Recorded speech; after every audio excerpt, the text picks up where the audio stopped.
Depois do café, oferecimento café cremoso, com e sem açúcar. Faça já o seu pedido. E Tabacaria Projeto Literário, para pensar, refletir e tornar o mundo melhor.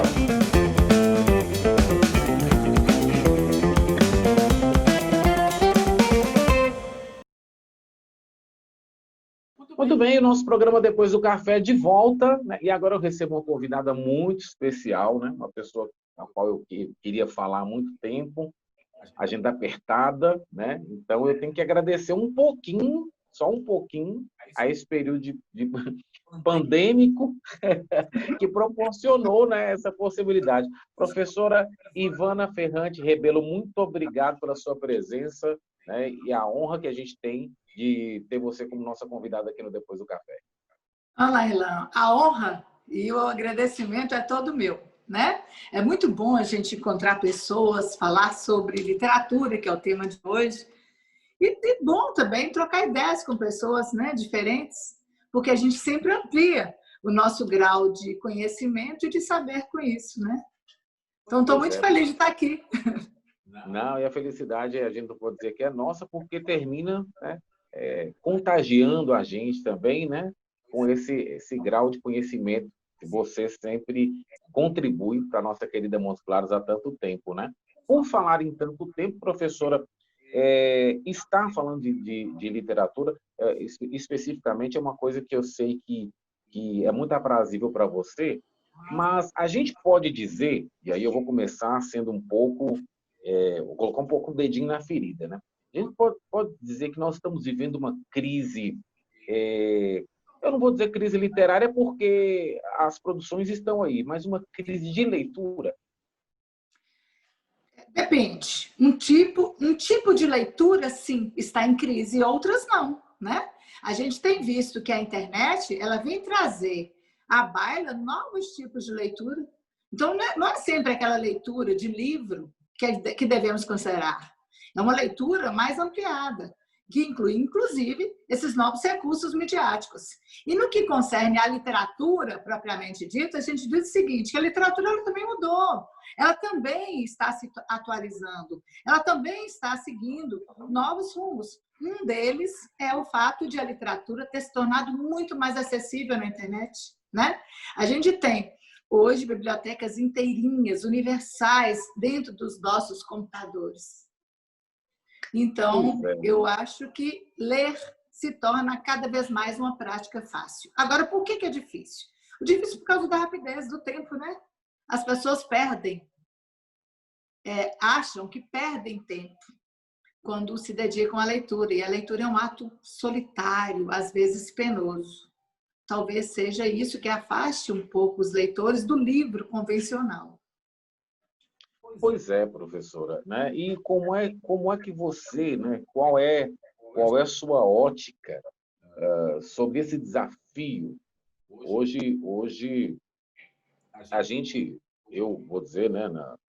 Na minha juventude, adolescência, né? Era requisito fundamental que nós lêssemos de capa a capa obras grandiosas, né? Da literatura brasileira e também da literatura internacional. Bom, você mesma falou aí que hoje é uma nova forma de fazer isso, né?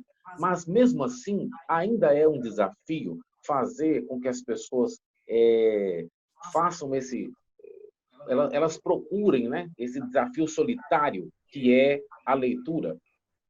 Sim, é um desafio. Mas eu digo o seguinte, basta que a gente siga, se você quer que alguém lê, né? Isso eu posso estar falando a um pai que quer que o filho leia, ou um professor que quer que os alunos leiam mais, enfim. Se você quer que alguém leia mais, use o método antigo, que eu acho infalível. Todo mundo gosta de ouvir uma boa história. Comece pela leitura oral, na literatura oral, comece contando uma boa história. Todas as pessoas que eu conheço gostam, se comprazem em ouvir uma história bem contada, né? E aí, essa é apenas uma ponte, um patamar para que você chegue ao livro. Você começa a contar aquela história com entusiasmo, de repente você para e fala assim, agora você vai saber o final se você ler tal livro e tal autor. Eu acho que é da forma mais antiga, né? E é a forma mais eficaz. Isso une as pessoas, isso faz com que a pessoa que não tem o hábito de leitura comece a perceber que o livro é de fato uma ponte, uma passagem. É como se ela estivesse adentrando um outro território. Ou vamos usar uma metáfora bem simples, né? É como se ela tivesse adquirido um passaporte para entrar no outro universo, na outra cultura, outro país, etc. Né? Sensacional, né? Agora, vasculhar bons livros, bons autores, boas obras, né? Agora já para quem já se propôs, né, esse desafio, já aceitou e já assimila e deseja a necessidade de se satisfazer com a leitura, né? Como está o mercado atual? Mais ou menos, né? Porque eu acho que o hábito de comprar livros ainda é um hábito que oferece uma certa resistência. Não temos o hábito de comprar livros. Eu não falo por mim, obviamente, né? Mas a maior parte do brasileiro, ele acha muito fácil comprar produtos de consumo, vestiário, gastar com boteco, noitadas, né? E o livro acaba sendo um produto de difícil acesso. Não porque seja caro, porque há livros baratíssimos, de excelente qualidade no mercado. Há livros de clássicos da literatura que custam menos de R$10. Então, não é a questão do preço em si que dificulta. Eu acho que é a questão do consumo do livro. As pessoas não entendem que adquirir um livro é comprar um bem precioso, né? E eu acho também outra coisa. O livro ele não é para ficar adormecido na nossa estante. O livro ele tem que circular, ele tem que passar de mão em mão. É muito prazeroso a gente ler um livro e depois comentar esse livro numa roda de pessoas que também o leram. Isso aí é uma troca riquíssima de experiências. Alguns clubes de leitura que existem em Montes Claros fazem isso e eu acho formidável. Essa experiência da leitura partilhada, que o olhar de cada leitor sobre a mesma obra é muito, muito peculiar. Cada um tem um ponto-chave que vai ler e partilhar com o outro, acaba sendo muito prazeroso e acaba suscitando outras leituras, né? Acho isso muito interessante, muito legal.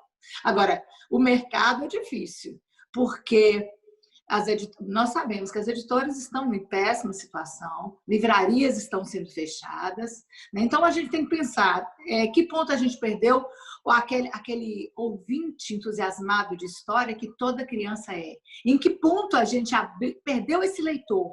Em que ponto nós não conseguimos fazer a ligação entre ouvir a história e abrir um livro? Acho que a escola e também nós na nossa casa temos que pensar nisso, né? Onde é que está o leitor de literatura? Como é que a gente perde esse ouvinte? Muito interessante a sua colocação.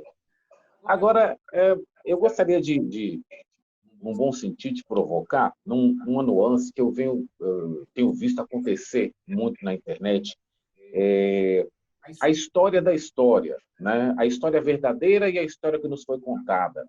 Então, hoje, está muito aberto, está muito escancarado, né, diversas vezes. Eu vou citar um exemplo, só para você poder entender onde eu estou querendo chegar e até que ponto isso é salutar, até que ponto isso é saudável para os leitores de hoje, né? Ou se não descredibiliza as obras que nós encontramos, né? Nós tivemos, a TV Globo passa agora uma novela falando sobre o período do Império, tem-se uma história entre Dom Pedro, ali um triângulo amoroso, né, entre Dom Pedro, a imperatriz, mais a Marquesa de Santos, e aí surgiram outras histórias na internet, aí partiu-se para um outro viés, que hoje está muito comum, essa questão do viés, mas enfim, nessa confusão, nessa babel de versões, né, a gente descobre que às vezes existe a história da história, né? Isto não contribui para um certo descrédito de grandes obras e grandes autores, não, professor? Eu acho que não. É justamente o contrário, sabe, Merlan? Porque quanto mais a gente lê, mais a gente percebe que não existe uma só história para o mesmo fato. Existem diferentes histórias. Por exemplo, vamos citar nós dois aqui. A minha perspectiva de professora sobre um fato pode ser uma, e a sua, de jornalista, sobre o mesmo fato pode ser outra. Isso varia dependendo do lugar onde a gente está, dependendo da ótica de visão que você tem sobre o fato, do envolvimento que você tem sobre aquele determinado fato e da bagagem cultural e da experiência de vida que você tem. Então, observe, vamos supor que aconteça um atropelamento na rua. Esperemos que não, né? Mas se eu assistir, se o motorista que atropelou, a pessoa amiga de quem foi atropelado, o cidadão que estava passando na rua, o repórter, o historiador, cada pessoa vai contar o mesmo fato de versões diferentes. Então, não existe uma história e não existe uma verdade. Existem várias histórias sobre um determinado fato. Você sabe disso, né? E todos nós sabemos. E isso eu aprendi no livro de literatura. Quando Guimarães Rosa fala que não existe, né, homem completo, que nós estamos em travessia, ele está querendo dizer isso.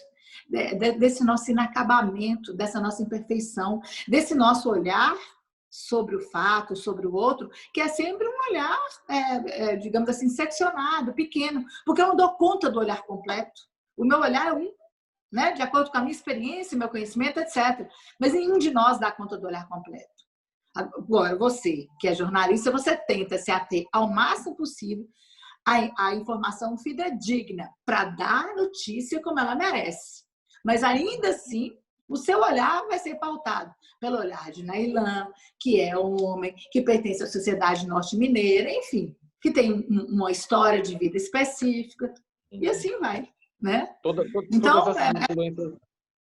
Isso é isso mesmo. Todas as influências externas terminam afetando a nossa ótica, né? E, consequentemente, nossa análise.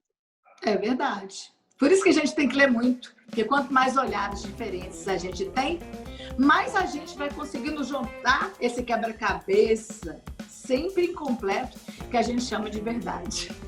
Tá. Não é? Tá certo.